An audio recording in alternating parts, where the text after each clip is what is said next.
Dans la dernière vidéo, nous avons vu qu'apprendre à jongler change le cerveau. Plus spécifiquement, nous avons vu que certaines régions cérébrales augmentent leur densité de matière grise à la suite de 3 mois d'entraînement à la jonglerie. Mais est-il nécessaire d'attendre 3 mois pour observer des changements concrets dans le cerveau?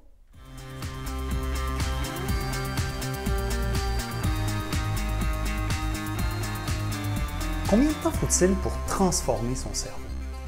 Dans une étude, on a demandé à des participants d'apprendre des nouveaux noms de couleurs. D'abord, on leur a présenté des couleurs dans les teintes de vert et de bleu et on leur a indiqué, on leur a dit quel est le nom de chacune des couleurs. Et les mots qui étaient utilisés, c'était des mots monosyllabiques en mandarin. Après avoir présenté chacune des couleurs et avoir indiqué le nom de ces couleurs, on leur a demandé de s'en souvenir eux-mêmes, c'est-à-dire de regarder les couleurs et d'essayer de se souvenir à quel mot correspondait chacune des couleurs. Et après cet entraînement, après cet apprentissage, ils ont bien sûr appris les nouveaux noms de couleurs et ont observé, encore une fois, des changements notables dans le cerveau, des changements dans la densité de matière grise, notamment dans une région en lien avec la perception des couleurs. Donc, apprendre à nommer des couleurs, c'est non seulement apprendre du nouveau vocabulaire, mais c'est aussi apprendre à raffiner sa capacité à distinguer des couleurs similaires. Et dans cette étude, ces changements n'étaient pas observés après 3 mois d'apprentissage. Ils étaient observés après 2 heures d'apprentissage. Donc, les personnes se sont entraînées durant 2 heures à nommer les couleurs, 2 heures réparties sur 3 jours, à raison d'environ une quarantaine de minutes par jour. Et après 2 heures, le cerveau a changé suffisamment pour être capable de mesurer des changements dans la densité de matière grise, qui, je vous le rappelle, est en lien avec la densité des connexions cérébrales.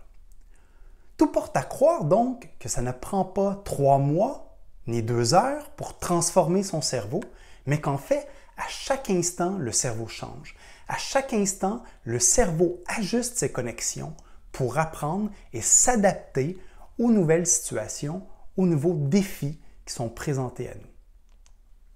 Ces changements dans les modifications cérébrales sont si importantes que tous les prochains épisodes de cette série Comprendre la neuroplasticité pour mieux apprendre chercheront à voir quels sont les principes et les stratégies pour aider les changements cérébraux nécessaires à l'apprentissage. Pour être notifié de l'arrivée des nouvelles vidéos, je vous invite donc à cliquer sur la cloche. Et si vous avez des questions, des commentaires ou des suggestions, je vous invite à les laisser sous la vidéo. J'ai également placé dans la description de la vidéo un lien vers une liste de lecture qui contient tous les épisodes existants de la série Comprendre la neuroplasticité pour mieux apprendre et tous les nouveaux épisodes aussi seront placés dans cette liste de lecture. J'ai également placé dans la description de la vidéo un lien vers l'étude sur l'apprentissage du nom des couleurs. Je vous remercie énormément de votre attention et à très bientôt.